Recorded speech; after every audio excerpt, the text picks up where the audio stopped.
Chris? Yeah. Chair, Secretary of State, by 2021, the Department will have spent $37 billion less on working age benefits compared to 2010 as a result of the savings the Treasury is asking you to make. So can I ask what assessment the Department's making on the impact of those cuts to claimants' lives?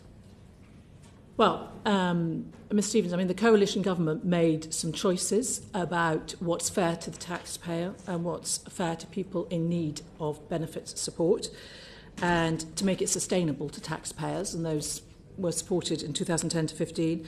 I mean, just to remember, the previous benefit system under Labour trapped people in benefits where they didn't feel they could go out and work, and the system needed complete reform, which is why it got support, in fact, by both parties that went forward. I mean, universal credit supports people into work, with, we estimate, 200,000 people more being able to get into work in order to do that. And in addition, since 2010, we've had 3 million more people in employment. And the result of all of that, as I said, is... Well, it's also low-paid employment, I would argue, as well, but we'll maybe come back to that. But the overall position is that there are 1 million people, fewer people in poverty. About the numbers going into work as a result of universal credit? Sorry, I don't understand the question. Would you publish the data for us and the research which agrees with your assertion of those additional people in work as a result of universal credit? Am I being asked a trap question, Mr Chairman? Has this been asked by former Secretaries of State? I don't think the data exists, that's the problem. I see. Let me come back to you, if I may. Is this the 200,000? Yes. Do you mean the 200,000? I mean, I need to be clear then. So it sounds from your answer that the Department is not assessing the impact on claimants' lives to cuts that have been made to the Department's budget. So can I ask, is it making any assessment on the impact of the 4-year benefit freeze on claimants?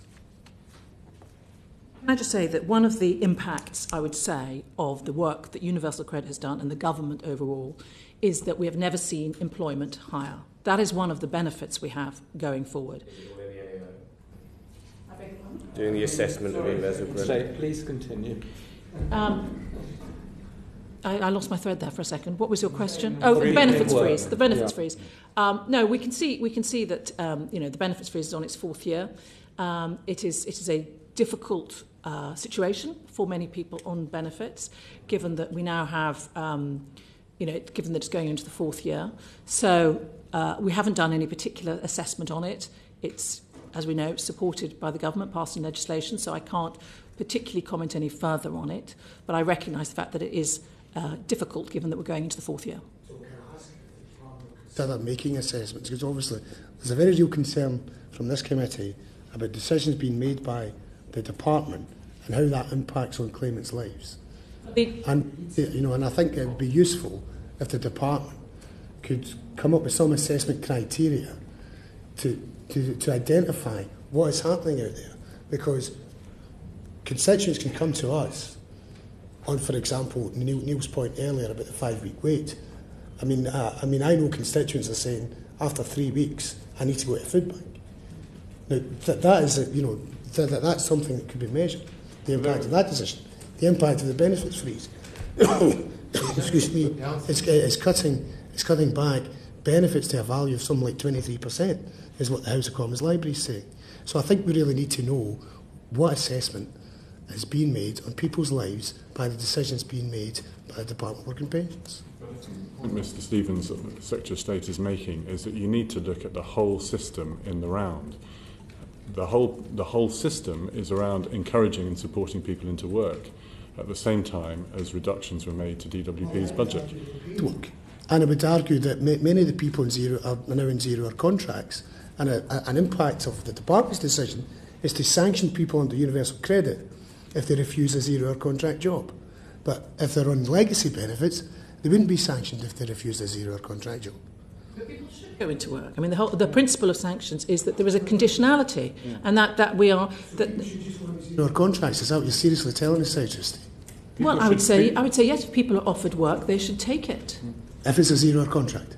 if it's insecure work? Well, yeah, because the whole point about... I beg your pardon? It is prostitution. Because that is the reality for some of the people directly affected. We've had that example here. Conversation. 0 hours contracts, you cannot... I mean, if we're talking about 0 hours contracts, do not bring in prostitution. That is a completely different element, and it's something that we're trying to do. The reality of some of the people affected by the changes. We've had that conversation about it, and the fact is that universal credit is designed to help people, and the fact that they can get advance payments should allow them to be... Well, I don't really understand why you're bringing in prostitution.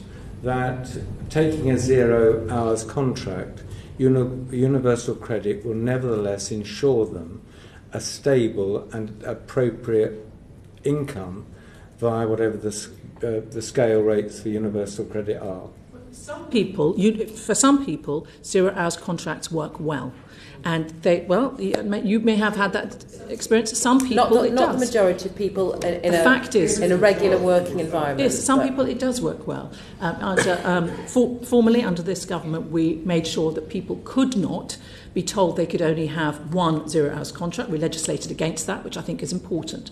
Some people it works well. The point about universal credit is that you can earn money and it can be taxed at an appropriate rate, so you can still receive your benefits. You can have, because I just say, Mr. Stevens, is that the point about taking work is not just about having money coming in. It is also about the confidence of being able to develop your own status and being able to have the security of having work coming in and being able to make sure that you can then get a higher level. You may start at a low level of work, you can then get a higher level. But 5 minutes ago you had said, in answer to my question, that someone, if they're offered a 0 hour contract job, they should take it. You're now saying, as I understand your answer to my further question, is that some people will benefit from a 0 hour contract, which implies that for a lot of people 0 hour contracts don't suit them. It doesn't suit their personal circumstances, it doesn't suit them if they've got childcare and all the rest of it.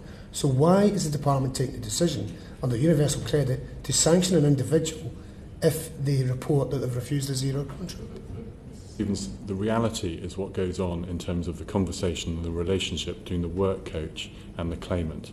And the nature of that conversation is not one where someone from on high says, thou shalt instruct your work coach to do something. It is all about what is right. Well, it may be the things that I need to do something about. I mean, and spending time with work coaches, I see the reality of the nature of those conversations, which is, what is the right work for you? What are your skills? What are the things that you could do? What are the opportunities in the area that you live? Right. How can I help you? I think we would like to follow this. We'll do an inquiry probably, but also we'll follow it up in correspondence, Amber, with you if we may. All right. One tiny thing, Mr. Stevens, is that have you been to your job centre and talked to the work coaches? Good, I'm delighted to hear that. I've been to my job centre regularly, and I've been to other job centres regularly, along with this committee. Okay. And we have suggested to officials that information they give to us is wrong. For example, when we went to a work coach, we were told by Mr. Dowling that everybody sees the same work coach all the time, and we knew that wasn't true because when I went to the job centre, the individual work coach had said to the claimant, you'll be seeing someone else the next day. All right, these are really important issues, and we're actually going to come back to you on them, if we may. But as Neil said, practically all of us have been to his job centre across the river. All right.